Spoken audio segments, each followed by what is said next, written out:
Well guys, I figured I'd test out the starter before I go through all this work of painting it and everything, and I had to pull off the solenoid over here on the side because it doesn't seem to be working, and the problem is the bendix gear seems to be frozen. So there was 3 bolts that held this solenoid up on here, so I got that off, and it's all crusty inside where this piece mounts in there.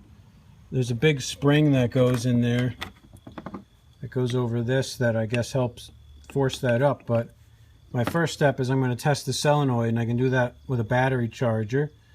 And my second step is, if the solenoid actually works, I got to take the starter apart to get to that bendix gear. So I'm going to have to pull the cap off the bottom and take the whole guts of the starter out of the shell, which is kind of risky, I think. I'm kind of worried about that I'm going to break something in there.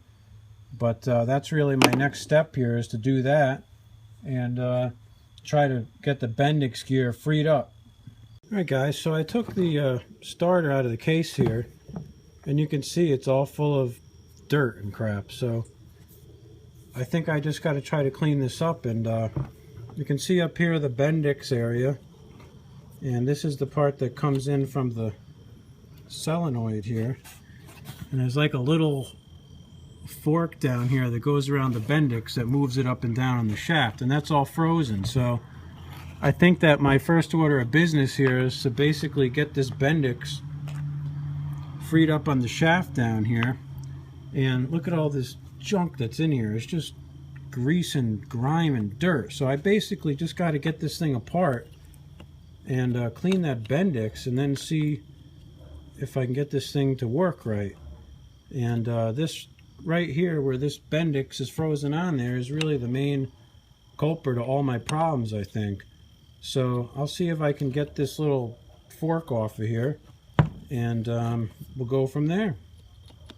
But yeah, this is pretty complicated. I don't know why they have to make the starter like so complex. Like, you know how a Kohler starter works, a Briggs starter. They don't have to have this stupid, you know, lifting up solenoid action here. But we'll figure it out. Well, I got the bendix gear to work. That really wasn't that hard. But you see it's working now. So what I'm going to do is just put a tiny little bit of oil in there, just so it gets some lubrication. And then, I mean, you see all the crap that's in here? Watch this. If I take a screwdriver in here, look how thick all that crap is in there. It's completely ridiculous. And basically it's like engine oil and dirt and water, which is making one big nasty rusty starter. So I need to clean out all this crap. And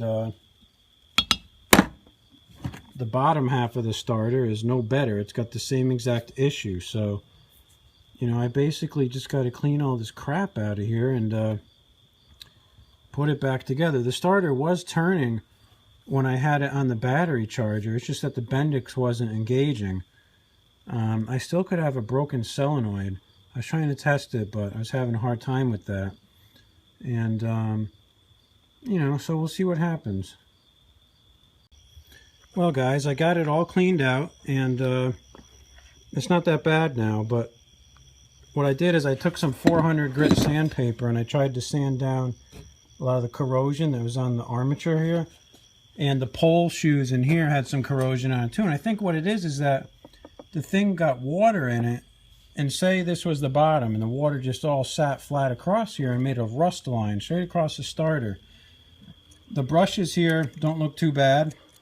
These two are stuck. These two are stuck, so I'm going to free them up, and I'm going to put it back together, and we'll see what happens. But I think it's good that I took it apart. I had no idea it was so disgusting in there. So, in fact, I might take the top part that covered up this area and just hit it with a little black paint inside before I put it together and prevent it from rusting some more. But we'll see what happens. Well guys, I got the starter motor pushed back into the brushes here. Now I just got to put the end cap over it, and we'll be doing pretty well here, you know. We're to be doing pretty good. So let me get that on there, and then we got to plug it back into the frame again, and we'll see if it works. Alright guys, I got everything back together except for the solenoid, and you can see that now the bendix gear is working properly, and I'm very happy about this. So what we'll do is put that solenoid back together and see what happens. Alright guys, so I hot wired the solenoid. I just took a wire from the pole over to the side that would normally come from the battery, and this side of the solenoid just goes right to the starter motor. And let's see what happens here if I hit the switch on my jumper pack. Let's see. Yeah. Ooh. Well, it's working. I just freaking shorted it out, but it is working. And that's very awesome to me that it's working. And I can't wait to get it going.